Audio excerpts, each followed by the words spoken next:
हम लोग देखेंगे शिक्षण योजना। इसमें सबसे पहले कलांश रहेगा। कलांश में 4 कॉलम रहेंगे। पहला कॉलम है दिनांक, दूसरा है कक्षा, तीसरा है विषय और चौथा है समय। कक्षा 4 विषय संस्कृत पीयूषम और समय है 35 से 40 मिनट। पहली हेडिंग रहेगी लर्निंग आउटकम।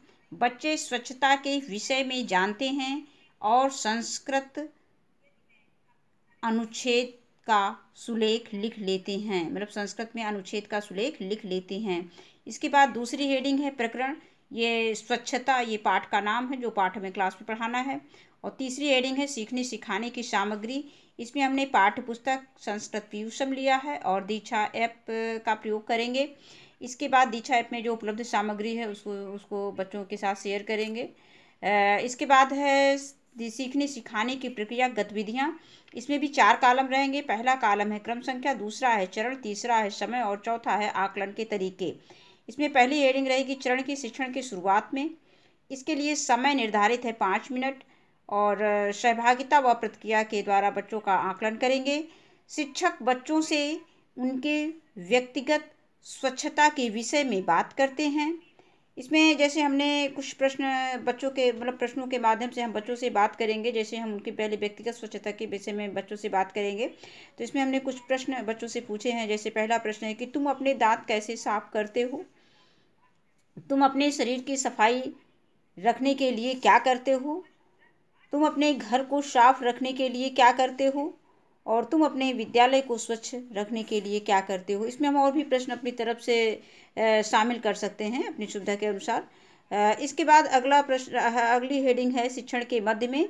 इसके लिए समय निर्धारित है 20 से 25 मिनट। सहभागिता व प्रतिक्रिया के द्वारा बच्चों का आकलन करेंगे। शिक्षक बच्चों को अपनी पाठ्य पुस्तक संस्कृत पीयूषम में पृष्ठ संख्या 37 चतुर्दशः पाठः स्वच्छता नामक पाठ खोलने के लिए कहेंगे।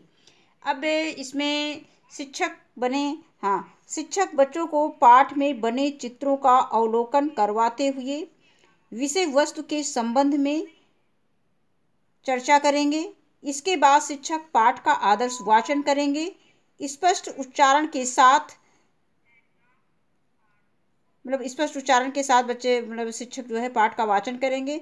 बच्चे शिक्षक द्वारा बोले गए शब्दों को दोहराते हुए उक्त यानी उस शब्दों पर उंगली फेरेंगे। अब शिक्षक पाठ का हिंदी अनुवाद बच्चों को बताएंगे। इसमें हमने संस्कृत और हिंदी दोनों दे दी है, जिससे कि हमें क्लास में पढ़ाने में सुविधा रहे। ऋचा सजल पश्यतु एषः मम ग्रामः अस्ति। सजल देखो यह मेरा गांव है। ग्रामे सर्वत्र स्वच्छता अस्ति। गांव में सब जगह स्वच्छता है।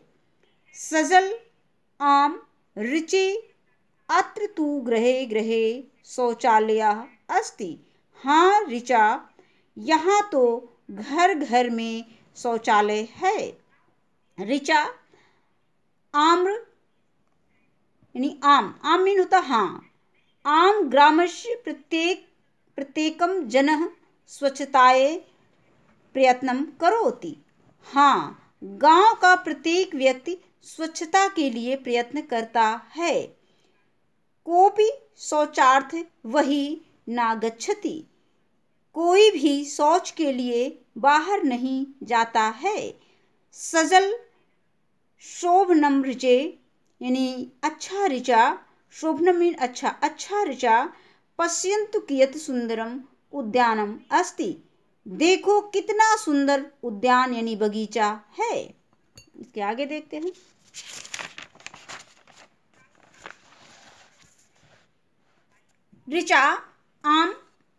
ऋचा हाँ, उद्याने सर्वे बालकाः बालिकाश्च सायंकाले क्रीडन्ति। हाँ, बगीचे में सब बालक और बालिकाएं शाम के समय खेलते हैं। जनाः अवकरम इतस्ततः न क्षिपन्ति अपितु अवकरपात्रे एव क्षिपन्ति। लोग अपशिष्ट को इधर उधर नहीं फेंकते हैं। अपशिष्ट मतलब कूड़ा करकट, बल्कि अपशिष्ट पात्र में ही फेंकते हैं। सजल उत्तमम मतलब बहुत अच्छा, उत्तमम मीन बहुत अच्छा, ऋचे ऋचा, भवत्या ग्रामम दृष्ट्वा अहम बहु प्रसन्ना अस्मि। बहुत अच्छा ऋचा, आपके गांव को देखकर मैं बहुत प्रसन्न हूँ। जयतु स्वच्छता, स्वच्छता की जय हो। इसके बाद अगली हेडिंग आती है शिक्षण के अंत में। इसके लिए समय निर्धारित है 10 मिनट। सहभागिता के द्वारा बच्चों का आकलन करेंगे। शिक्षक बच्चों को पाठ का शुद्ध उच्चारण के साथ वाचन करने का अभ्यास करवाएंगे और सभी बच्चों से पाठ को पढ़कर सुनाने को कहेंगे। इसके बाद अगली हेडिंग आती है श्यामपट्ट कार्य। ये शब्द अर्थ है सर्वत्र मीन सभी जगह, शौचार्थम मीन शौच के लिए, बहिः मीन बाहर, कियत मीन कितना, अकरम मीन अवकरम, अवकरम मीन अपशिष्ट को यानी जो कूड़ा करकट है। इसके बाद आगे भी कुछ शब्द हैं कठिन। इतस्तः, इतस्तः मीन इधर उधर, और ना मीन नहीं, और छिपंत मीन फेंकते हैं। इसके बाद आता है प्रदत्त कार्य, गृह कार्य, असाइनमेंट।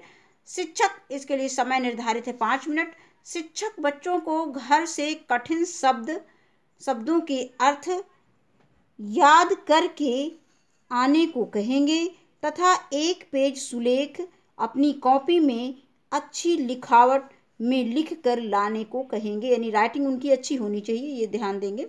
इसके बाद है शिक्षक की आगामी कार्य योजना। कक्षा शिक्षण के दौरान बच्चों के आकलन व फीडबैक में आई कठिनाइयों को ध्यान में रखते हुए शिक्षक आगामी कार्य योजना बनाएंगे और इसका आगे है अभ्यास प्रश्न हल करवाएंगे। ये आगामी कार्य योजना में ये भी रहेगा हमारा कि हम अभ्यास प्रश्न बच्चों को हल करवाएंगे। धन्यवाद।